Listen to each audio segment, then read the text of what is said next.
We're trying. Oh yeah.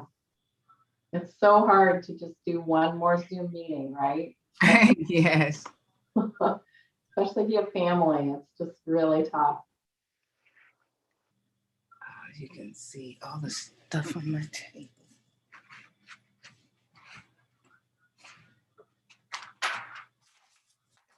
That's okay. We're going to be talking about creativity, and you can just point to how creative your space is. I moved my desk area to make me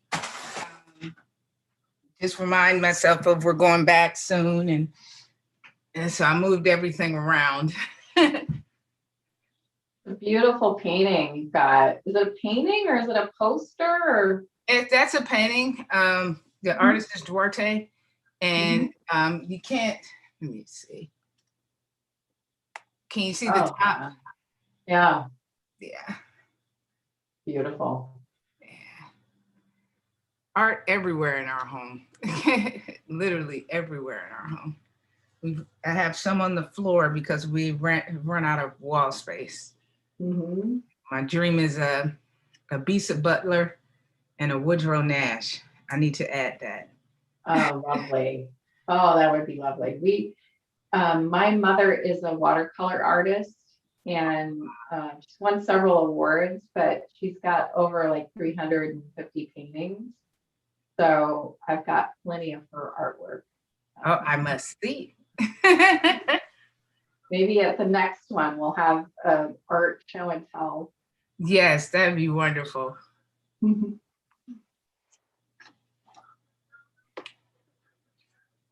It's just so meaningful to have originals, right? Yes, yes. have the stories behind them, and yeah. One of my favorites is Ernie Barnes, of course.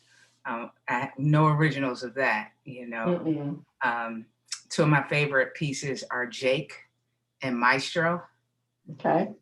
I need to hit that mega million so I can find who has Maestro so I can get that piece. I do have an autographed book of his. My mom got it for me as a teenager as a birthday present, but yeah. Have you seen him speak, or did you? No, he's passed on. Okay. He's passed on. So no. From the 20s? No. Ernie Barnes, he was popular. His popularity grew in the 70s. He did the Marvin Gaye, What's Going On. His work was featured in Good Times. He was a football player for the Buffalo Bills in the 70s, and he used to sketch. He used to sketch on the bench. So a lot of his early stuff is one brilliant piece called The Fullback, but he had a lot of artwork from, you know, football and, you know, sketching from the huddle and all that kind of stuff.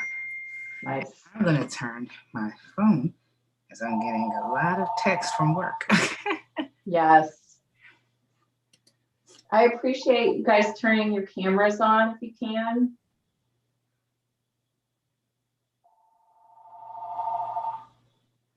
Is not button. Close that.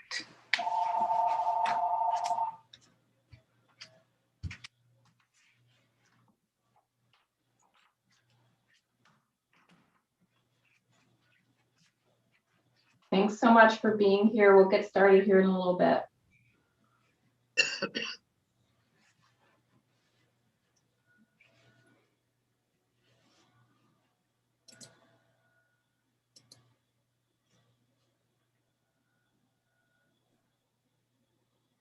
Lee, you got me going down a wormhole. Kanye West hired him? Yes. He hired him to do, I think, one of his walls. If you look at the, not the What's Going On album, I think it's I Want You. It's the Sugar Shack. Yeah. Yeah. But look up Ernie Barnes' The Fullback. Okay. That's a brilliant piece. And then Maestro, it's a piece, a kid in the projects, and his hands are up as if he's conducting an orchestra, but it's in front of a radio. Beautiful. Yeah, and then Jake and Come Sunday. I love those pieces. And Woodrow Nash is a sculptor out of Akron. and his pieces are brilliant. I was able to photograph them back when I was a reporter in Cleveland, and he's world renowned, and his pieces are brilliant. But if you have kids, I think you would be petrified if they knocked it over. I would definitely need to build an alcove just for a Woodrow Nash, but I so want a Woodrow Nash piece. They are incredible. And his site is the RAGE Gallery. But if you have the time, his stuff is just absolutely incredible. Well, we're going to revamp our communications with the community. Maybe we need to get your advice on the artwork that we should include. To be continued. Well, it's time to get going. So, Lee, you want to take us away? Yes. First of all, good evening. Thank you, everyone, for joining us today. If you're just now tuning in, my name is Lee Cole, and I'm a volunteer co-chair for Region 1 with Columbus City Schools. So my role tonight is to help facilitate the conversation and take you through the agenda for the evening. A few housekeeping things. We ask that you please keep your cameras on for the entirety of the meeting, if that's possible. Keep your microphones on mute. Please keep your microphones on mute until we get into the discussions in the breakout rooms. Use the chat function if you have a question, and we'll have one of the other regional volunteers assisting in making sure that you are heard. We'll acknowledge when we don't have the answer to your question, but we'll make sure to research that and get you the information as soon as we possibly can. Now, I'd like to ask everyone to please help us exercise a little bit of grace. Not only here, but in life, we need more grace, right? Everyone will have the opportunity to voice their opinion. And I repeat, everyone will have the opportunity to voice their opinion. But please help us remain positive. We know that this has been a stressful year, and sometimes conversations about facilities and planning for the future can be stressful, but we're going to remain positive and constructive. We'll acknowledge once again when we don't have the answers for you. We may not have them right now, but put all of your questions in the chat. They'll be documented by our student lead, Ms. Hanks, and answered by district staff at a later time, and furthermore, compiled into an FAQ document. All right, are we ready to proceed? We have Area Superintendent Scott Nelson on today, and Vice President Ramona Reyes with us this evening. Additionally, we'll have Cullen Lewis from Battelle for Kids, and in representation from Leggett Architects, who is the planning consultant to assist us in this process. Who will assist us in this process. So I am pleased to introduce the Area Superintendent, Scott Nelson. Well, thank you, Lee. And good evening, everybody. It's great to see you. And just want to communicate for the region, for the entire district, the fact that you're here on such a beautiful evening, spending your time with us. It's nice to see familiar faces. And I think I saw a few new ones. So welcome. We're just so happy that you're with us. Not only do we appreciate your time, but your feedback. So that's what is going to be very important as we move forward. We get into the breakout rooms. We are taking that feedback from each of the regions, and this is what will be used to help us form our facility master plan. And there will be more about that from the experts. I'm not going to go any further. But what I would like to just make a comment about beyond welcoming you and thanking you is, remember, facilities master planning, it's more than buildings. It's more than just bricks and mortar. It's about academics. Research indicates that buildings that are kept up, new, meet the needs of our 21st century students. The portrait of a graduate work we're doing, and you're going to hear more about that, positively impacts their academics and their social emotional well-being. And that's what excites me so much about what we're doing here in Columbus City Schools.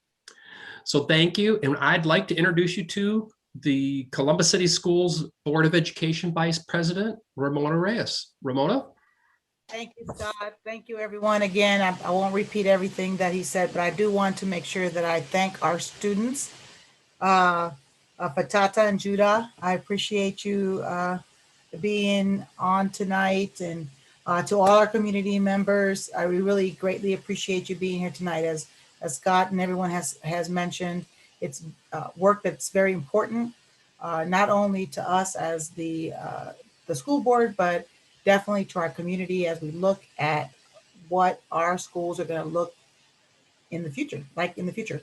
So I know it's, as everyone has said, it's evening, it's Zoom.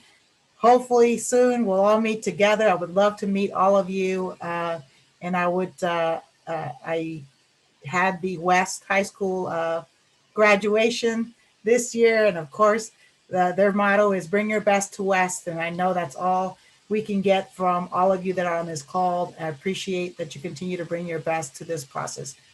Thank you. Thank you.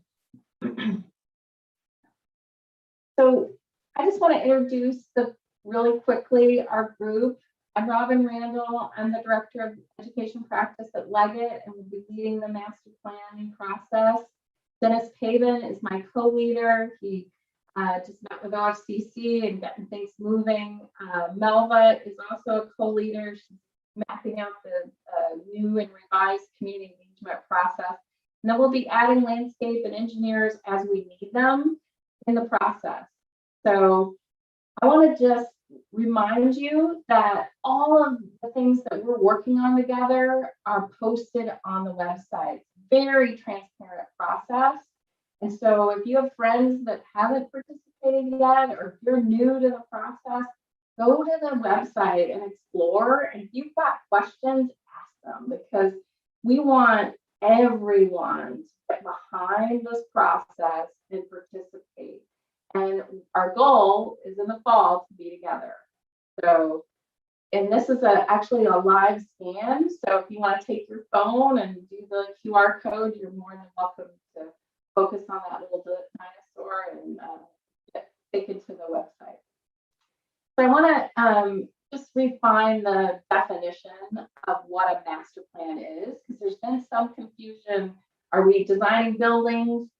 Eventually we'll get to that, but what we're doing right now is we're taking that amazing document of the portrait of the graduate and we're reflecting that in facilities. What do you need to support the portrait of graduate? This master plan supports academic programs at all grade levels.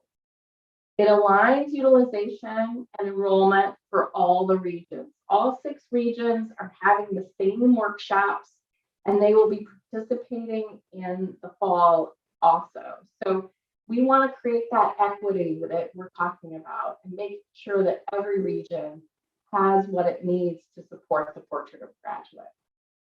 This process, we need everyone at the table. If you know somebody that is a naysayer that's saying, I did that in 2016, I did that in 2018, and it didn't work, I'm not even going to participate this time. Those are the people we need at the table, especially September, October, November. These are the people that are going to gain consensus, that are going to learn the process, and are going to be our best advocates. So don't let people roll their eyes. Tell them to come and say, this is going to be fun, and we're going to make this work. So we've got to. It's the responsibility. We want the school district to be successful. And then once we have an implementation plan, we're going to need the community as part of that to help prioritize. So you guys are going to help us create the plan, but then you're also going to help us implement it.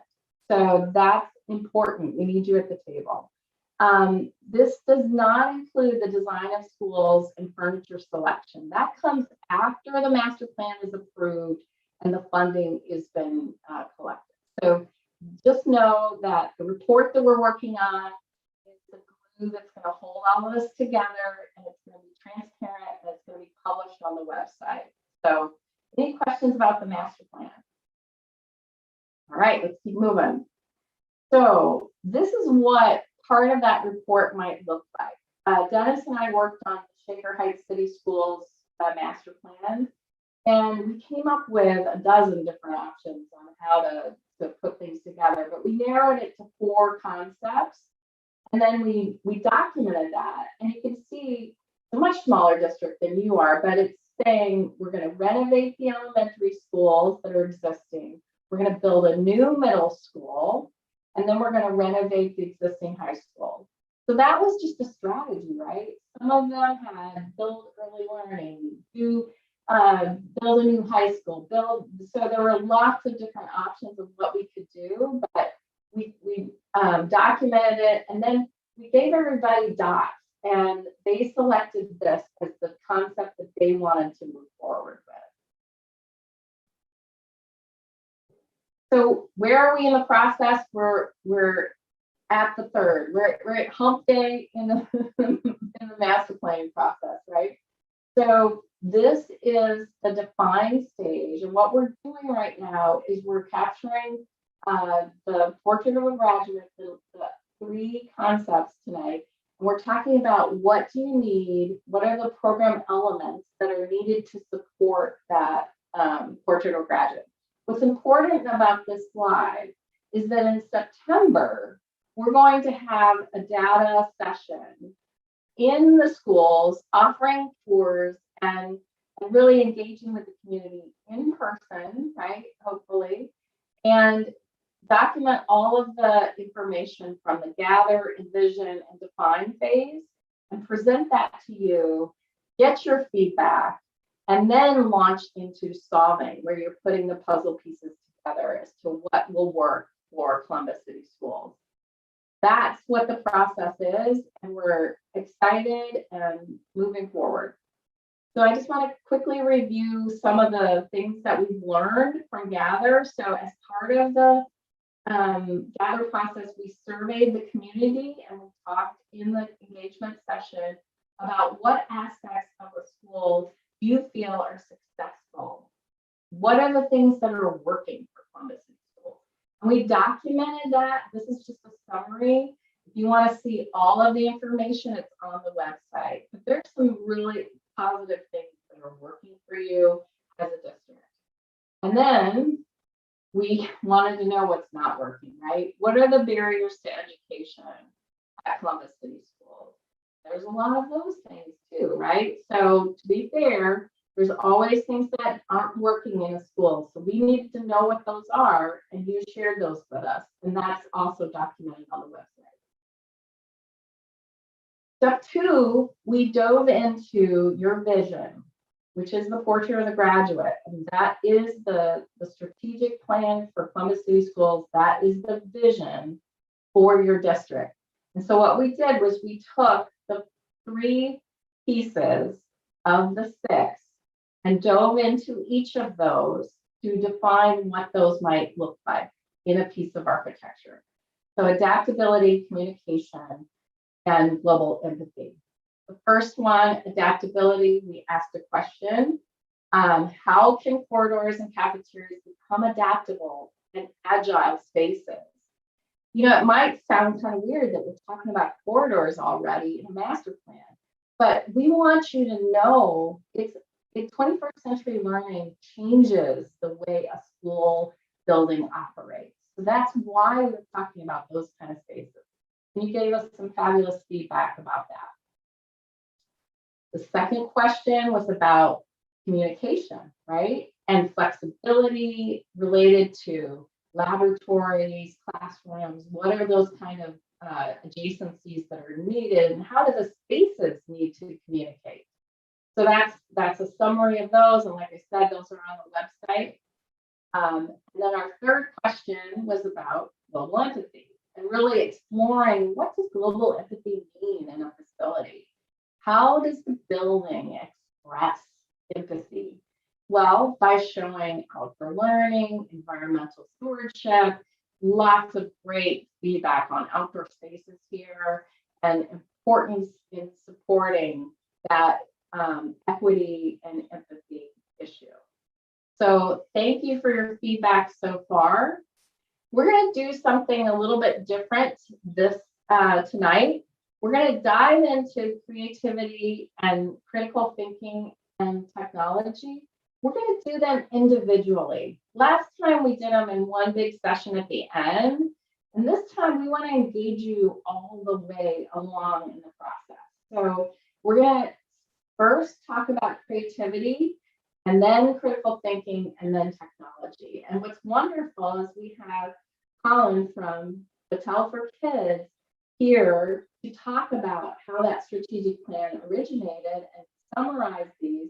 He's also going to talk about the science of learning. What is it that the data that proves that the facilities can support this element or this column of the portrait of the graduate. So Colin, take away. Good evening, everyone. As you all know, we have a portrait of a graduate within the district, and we have 6 pillars. And the first pillar we're going to talk about this evening is creativity. And the community and the district came together to define that particular attribute or competency or 21st century skill as our students will be imaginative and explore original ideas and innovative solutions by transcending traditional thoughts, patterns, and relationships. And in order to enable them to do that, we have to understand that there's a relationship between the openness of the physical space and the openness of our minds for creativity and new ideas. So when we consider facilities, we need to think about views, vistas, ceiling height, and wall colors, and how that can affect expansive thinking. Thank you, Colin. So traditionally in a school, if you think about where creativity happens, you often will think about the art room or the music room. It's where creative things are taught.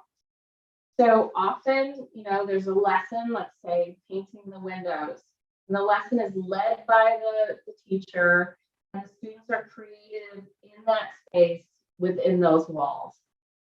So that's one way of thinking about creativity. What we want you to do is make the leap and start to think about creativity as a thinking process.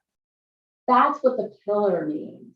We want creative thinkers that can solve problems in a new way, put the puzzle pieces together in a different way, and expand their minds to think differently. That's the creative approach that we're looking for. So how do buildings inspire that? Well, let's blow out the walls. Let's think about this as unleashing creativity.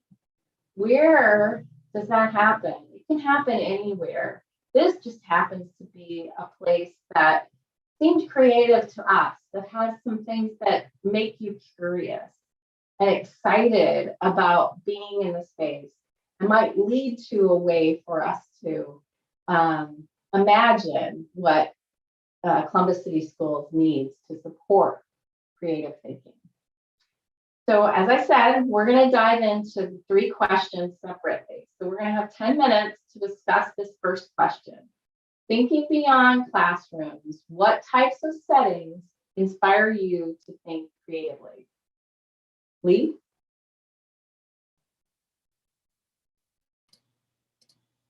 All right. Are we ready to head into our breakout rooms?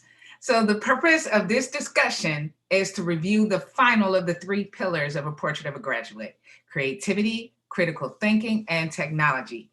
In this session, we will specifically be looking at the pillar of creativity. So I'm really excited about that. I want you to think about the presentation we've just heard and how we can support this pillar using the space in our school facilities. How would these spaces work? What type of spaces would encourage our students to be imaginative, explore original ideas, innovative solutions by transcending traditional thoughts, patterns, and relationships?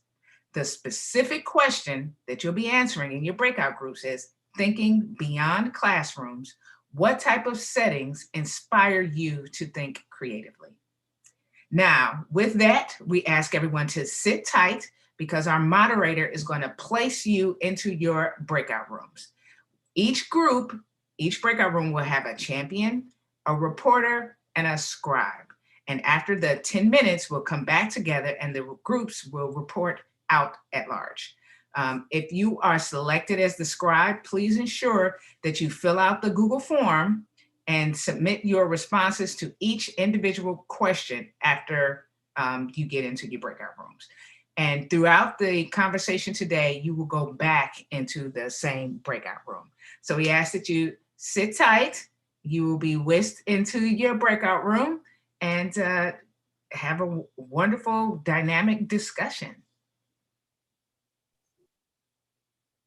Misty's gonna sort us into the rooms. I'm guessing we'll probably have 2 discussion groups. It takes a little bit for her to sort us the first time.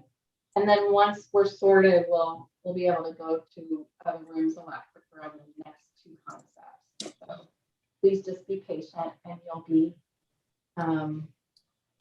invited to join.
Lee, I think everybody's back if you want to lead the report out.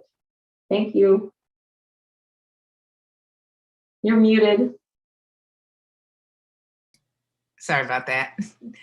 Hope everyone had some robust discussion in their groups. So if I'll give you a second or two, if our scribes are ready to report out from their groups, and we will start with group one.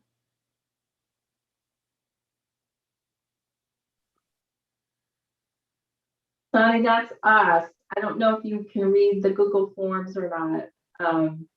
Maybe drop it in the chat, Catherine, so Sonny can see it. Our student, Sonny Hanks, had volunteered to report out, and you're muted in case you're already started. There you go. Oh my God, I didn't even notice I was muted. Sorry. So basically, to answer the question, we compared like spaces that inspire creativity to museums or light and airy spaces, spaces with like a lot of windows, a lot of natural sunlight. And I made a point that schools, like as a student, I like places where a lot of color, a lot of art. Like for example, in elementary school, my teachers every year, they had themes for their classrooms of like different characters or Disney or something like that. And I think that really helped intrigue creativity. But in high school now, we don't do that at all. I mean, sometimes teachers decorate, but there's like no art anywhere in my school, and there's like no window. So I don't think there's much artistic like creativity in the classrooms, because the classrooms, they're just monochrome and they don't really have any pop of color anywhere. So if anybody would like to add one. Sunny, I thought that it was interesting. You also talked about how, or maybe Scott did, that it isn't representative of the students. You don't, in elementary school, you spoke about how we make art projects and hang them up in our classroom and in our hallways, and it gives us a sense of ownership of our classrooms. And in high school, you don't see that anymore. And a lot of our buildings don't even have windows, like Sunny's high school, Briggs. So it doesn't represent them, and it's less ownership and engagement with the environment. I think the other thing, one of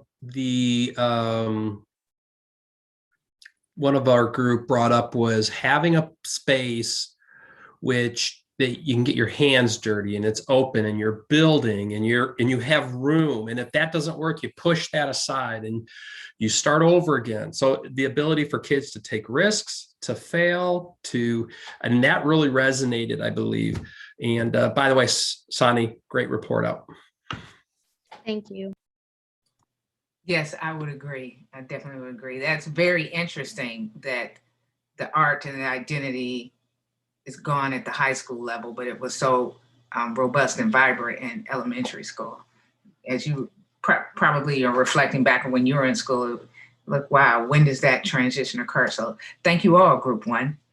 All right, group two. So for our group, I think the theme that really stood out was variety. People talked about liking a variety of spaces architecturally, some smaller, some larger, but unique. They were more creative when everything doesn't look the same. We talked about a variety of postures, that it's possible to be standing, sitting, or even sprawled out on the floor. We talked about a variety of colors, textures, the ability to have bright lights or dim lights, like walls that you can doodle on, things that you can move around. We also talked about different senses. I think pretty much all the senses but taste came up. And then we talked just a little bit about that there are also things that distract from creativity, like if there's a noxious smell or if a building is in poor repair, that makes it hard to be focusing on whatever interesting thought we're following. I don't have my form in front of me anymore. Did I miss anything major?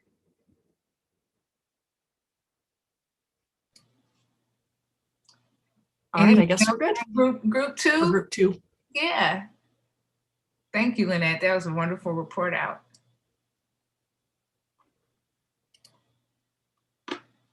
All right. Well, as we conclude this first breakout session, I would like to turn it back over to Mr. Lewis, who will present critical thinking. Okay, thank you very much. Critical thinking for our portrait is designed as our students will analyze and apply evidence-based reasoning to understand big picture challenges and how solutions affect other parts of the system. And in order to do that, we need to keep in mind that critical thinking often implies risk-taking in the form of challenging prior learning and tacit assumptions, considering opposing views, and stretching capacities to learn new skills and information. And so the physical spaces should provide support and cognitive safety for student learning and educator risk-taking. Critical thinking can require maximum cognitive effort, and the space should accommodate the varied ways to support student and educator conditions for critical thinking. And I'd also like to add, Lori Seeger, please turn your camera off while you're driving. We want you to be safe and get where you're going in one piece. Thank you, ladies and gentlemen. Lori's just an adventurer, right? And so in terms of critical thinking, we often think of that hands-on learning space, the STEM lab, where we can explore science, technology, engineering, math, those small group areas that can break into the lab space.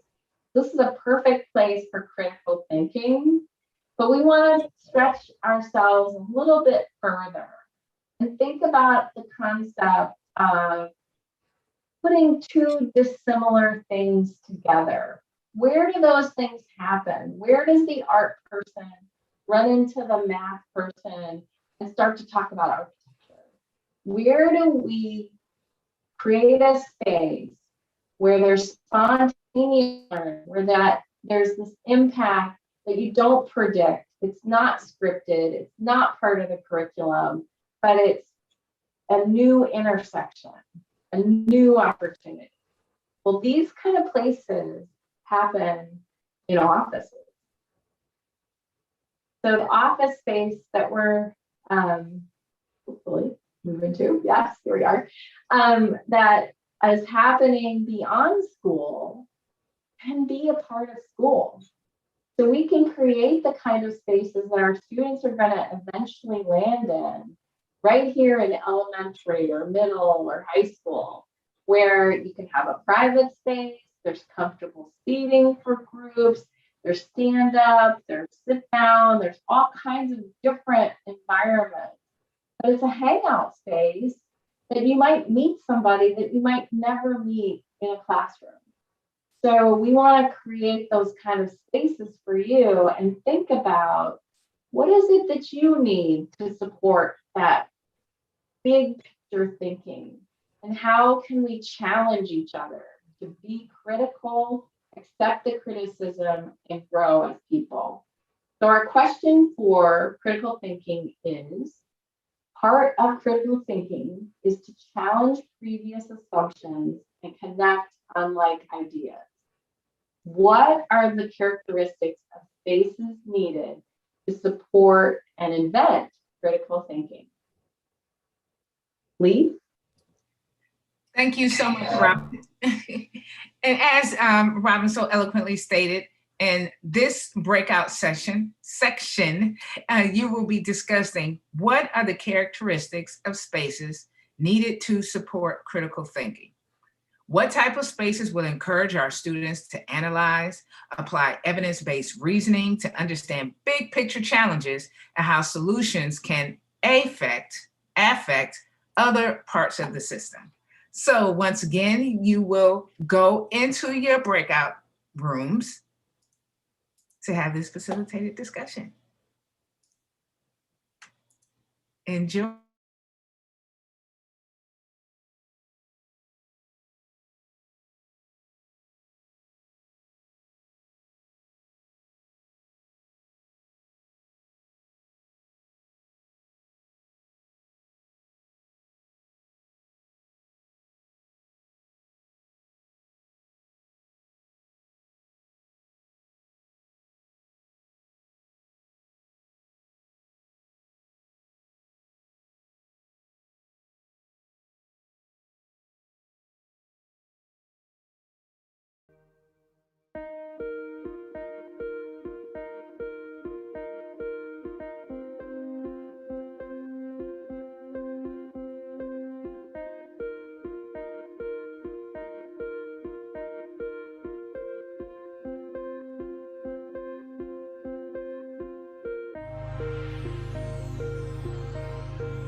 Welcome back.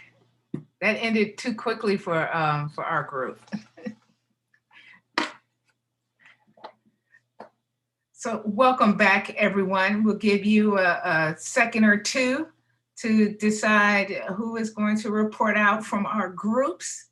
And this time we will start with group 2. The lovely Mr. Dobos, if you'd like to lead us off, and then if anyone else from group 2 would like to summarize. Oh, you're on mute, Dave. Mute, we can't hear you. There you go. Okay, thank you. I'm sorry, I thought that Lynette was reporting, but I am happy to do so. Lynette apparently did not make it back. Oh my God. Oh, there she is. Okay.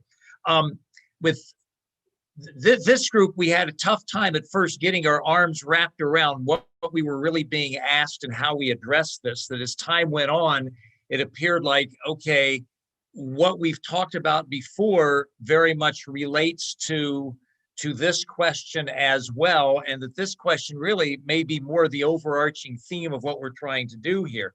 Nonetheless, the patterns that emerged were we need to have a variety of spaces, that different types of spaces for different types of students to be able to do their best work.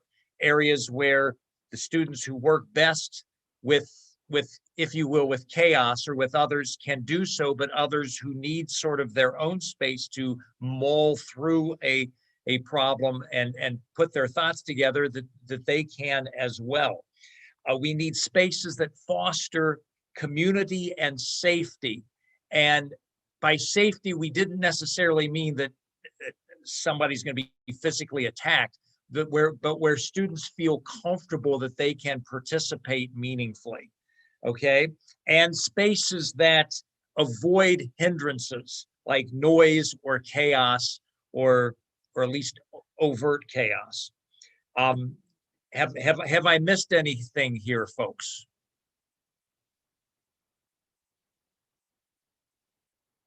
Thank you.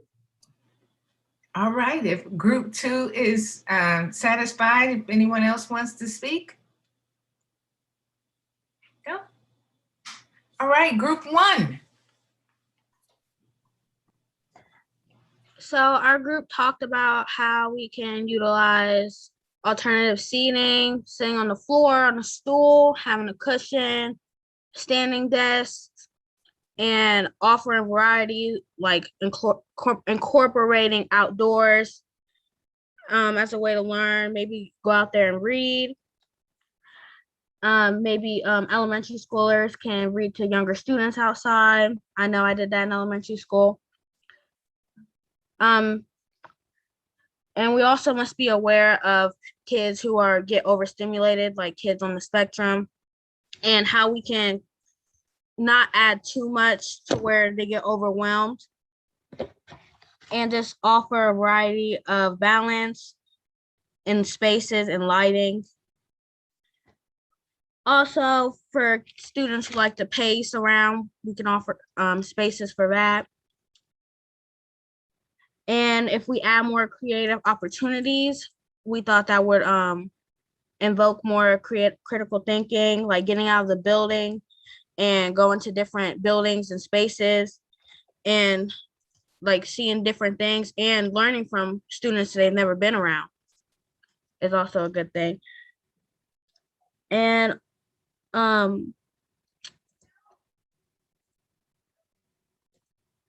we also made a point that we lose kinesthetic thinking as we move from elementary to middle school to high school. And I think that's about it, if anyone wants to add.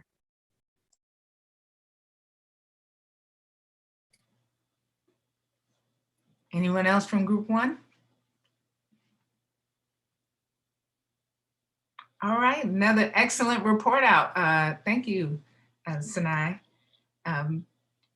Now we will turn it back to Mr. Lewis to discuss and present the 3rd pillar.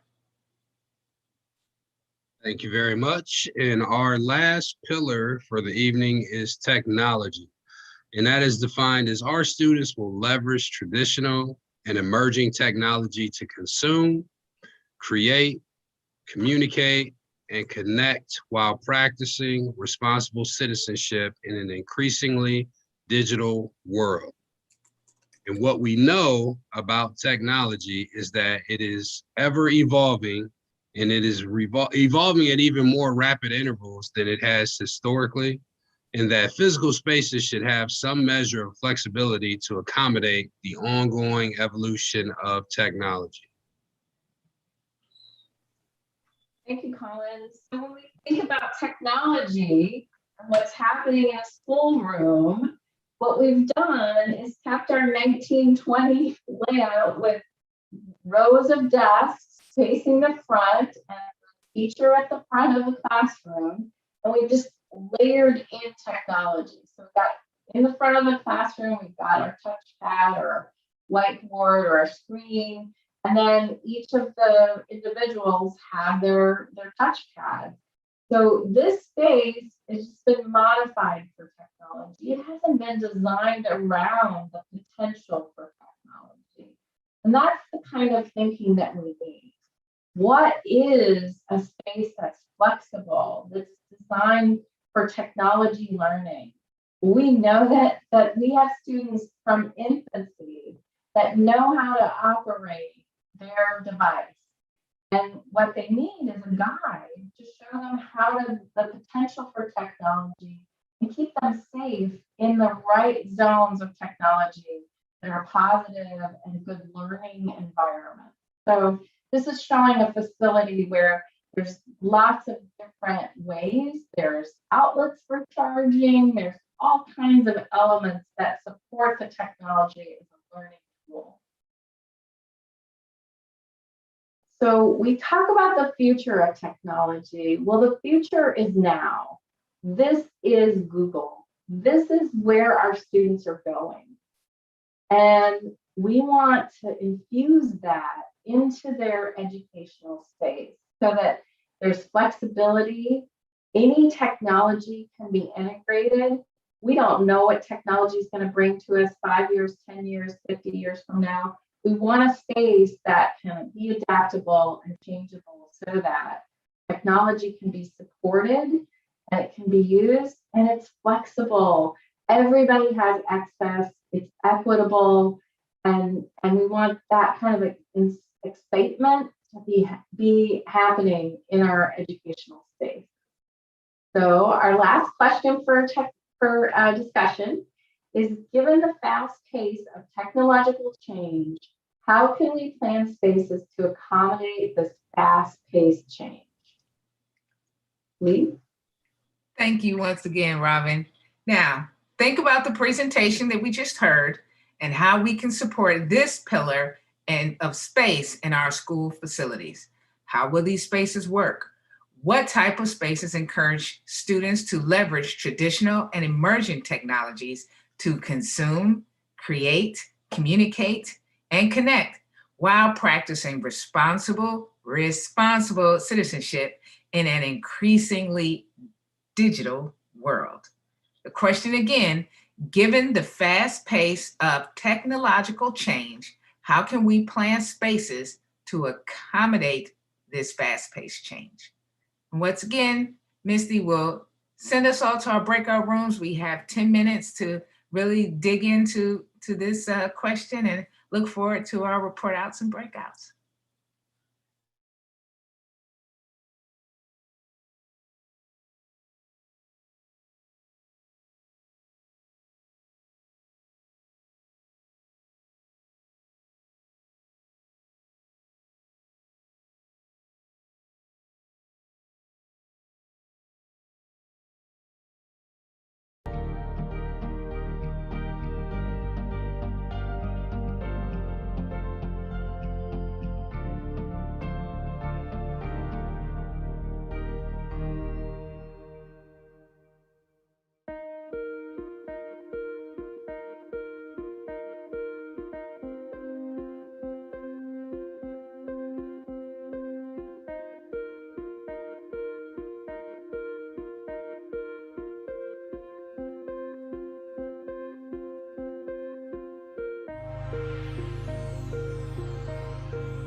Welcome back, everyone. We had quite a robust discussion. I think we needed about 5 more minutes in our discussion. It was really, really getting good. So I am eager to hear the report out from Group 1. If we have Ms. Hanks, or who would like to report out from Group 1? Yeah, this was a hard topic for us to grasp. So basically, we need to have enough space for all our students to charge their devices, Yeah. Yep. especially with everyone using Chromebooks now. And we just need to have flexibility in our technology, and we just need to be educated about what's out there and what works and what doesn't. Just trial and error, taking things in and out of schools to see how they work and what is the best for the students. And we also need to consider the fact that students don't have access to technology after school. Some students don't. And we need to help accommodate them as well, and may accommodate their parents too.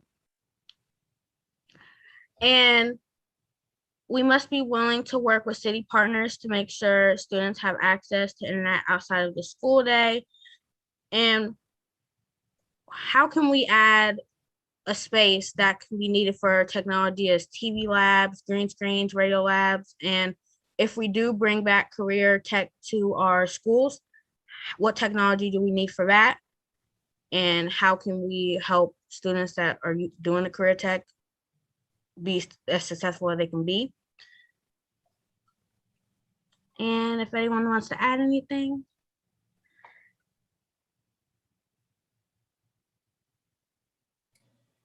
Ms. Hanks, first of all, if everyone could give her a round of applause, or hit your reaction button. She has done a terrific job. She's our student lead. If you could please state your name and what school and what class are you?